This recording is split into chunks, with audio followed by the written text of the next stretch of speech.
Today we are thrilled to have Dr. Samer Kanan, a board-certified thoracic surgeon whose expertise and dedication have transformed countless of lives through innovative care. Thank you. Welcome, Dr. Kanan. It's so nice to have you. It's been a little while since you've been here on the show. Could you tell us a little bit more about your role there at Saddleback? Sure. I'm a what's called a dedicated thoracic surgeon, meaning I just focus on the lungs and everything in the chest outside of the heart. That's the cardiac surgery part, so I do the thoracic or chest surgery. I've been at Saddleback since 2016 and been a part of the robotic thoracic surgery program, the lung cancer program, as well as their cancer committee and lung nodules. So my passion has been lung cancer. I've been very happy to be a part of the Saddleback program since that time. What made you want to focus on thoracic? You know, during my surgery training, that was what was my passion. I had a wonderful mentor. He was very instrumental in guiding me towards thoracic surgery, and I like the relationship with oncology patients. You know, I enjoy not just operating, but then following them for years and being part of their lives for a long time. It's very rewarding. And I think my passion was amplified. You know, my wife is a cancer survivor, and so I think being on the other end, I've used that as a good experience to understand what patients go through, and it's made me a better surgeon and a better physician for my patients. You can really empathize with them. Understand what they're going through and understand their concerns, understand their challenges, and cancer care is always evolving, so it's an exciting time right now with all the new drugs and new trials that we have, especially in the world of lung cancer. That's wonderful. So what exactly, I know we've touched on it a little bit, but what exactly does thoracic surgery treat or manage? So predominantly it's lung cancer, lung nodules, anything in the chest. I also will focus on thymic or mediastinal, we call it middle of the chest tumors, so thymic cancers, esophageal cancers, any disorders of the diaphragm like diaphragmatic hernias. I will do infections in the chest, we call those empyemas, and rib fractures or rib traumas.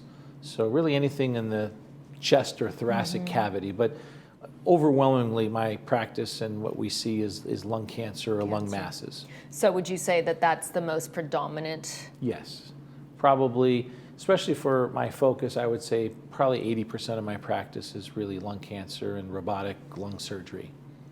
You must have seen a lot of improvement throughout the years in your career. What is the prognosis of people who are getting lung cancer? Are you able to? Yeah, you know, it used to be that 80% of patients were stage 3 or 4, and surgery wasn't always an option, and the drugs were not as effective. And now we have lung cancer screening. We're catching things early, so I get to see a lot more stage 1 lung cancers that I can do surgery on and cure. And then, believe it or not, there are stage 4 patients with these new we call them targeted or immunotherapies, and they're living for months or years with good quality of life that these drugs are able to kind of put the tumor in suppression or like a pause button and let people live for years. So it's really revolutionized the prognosis and outcome for these patients. It's really exciting. We used to think of people that got lung cancer were smokers. Is that the case anymore? It still is. About 90% of people are smokers or former smokers. California is a more healthy state than many states across the countries with our laws of smoking. Non-smoking.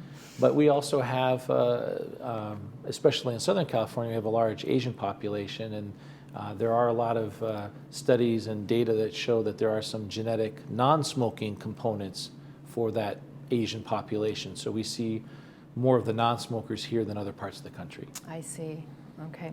So when you are determining how to treat, how do you utilize a minimally invasive versus a robotic assisted approach to surgery? The old approach was an open incision, which would be very painful and a lot of recovery and a lot of risk. The minimally invasive started with the video assisted, and then robotic is a I guess I would say, refinement or another level of minimally invasive. So I try to do everything I can robotically. The advantage of the robot is it's three-dimensional, where the video assisted is two-dimensional. The robot also can zoom in 10 times, and the instruments have articulation where the video assisted is more fixed. So I really prefer the robotic surgery for cancer operations because I find it to be more lymph nodes are sampled, you can see the blood vessels, so it's safer. Incisions are 8 or 12 millimeters, so small incisions. So I'm able to operate on patients in their 70s and 80s, and they do very well, and they recover very quickly. And so I'm very thankful that we have that at Saddleback. We have Absolutely. We have the latest Da Vinci Xi system, the robot system, and our team, our staff is well trained and well experienced in providing that care. So I'm very blessed to be part of that, where we can provide that for our community. And I'm sure that those robotics are ever, getting better and better and better Yes. as the years go on. Yes, technology. Where do you foresee that going? Well, we've started to do what's called robotic bronchoscopy, meaning you put a scope on the inside and you're able to biopsy Through tumors. the esophagus? Through the trachea or the Or windpipe. trachea, okay. And I envision one day, instead of coming from this side to get to the tumor, you'll just come from the inside and remove the tumor from the inside, kind of a high tech, because if we can, there's already technology now where you can actually get to the tumor and inject chemotherapy or inject Straight at it rather straight than at it. So I have a harming feeling the as stem. technology evolves, maybe the next 5 or 10 years, we'll actually remove it from the inside. Patients will not have incisions, and it's kind of exciting. We'll see where it goes. Seems logical. So what are some of the prevention methods that you might suggest to your patients so that they can Yeah, of live a healthy course. life? Well, in the world of the lung, of course, if you're a smoker, please quit. That's obvious, the most important thing. If you are around secondhand smoke or you have a loved one, then have them quit. But now most people are former smokers, and so I encourage them to see your internist because we have lung cancer screening. That's really the most. Fabulous. Yeah, so we have a very robust program at Saddleback with our, we have a navigator, a lung nodule program, lung screening program, so we can detect things early.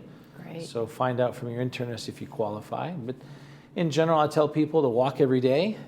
We live in a beautiful part of the country, so that's an option. We do. And of course, drink plenty of liquids and eat healthy. But those are the things that, regardless of what your disease is, will make you more healthy. Wonderful. Okay, let's tell residents how they can get in touch with you. Sure. I have an office number, which is 949-679-6874. Okay. I also have a website, which if people like, you can certainly look me up on my website and make appointments online as well. Wonderful. Well, Dr. Samir, thank you. Oh, thank you for having me. It's been a pleasure. And again, if you need to connect with MemorialCare, there's the memorialcare.org/heart. We have a lot of web resources for patients. So it's been a pleasure, and thank you so much. Thank you. Appreciate it. You're watching This Day. Coming up next, Publishing Club. Stay tuned.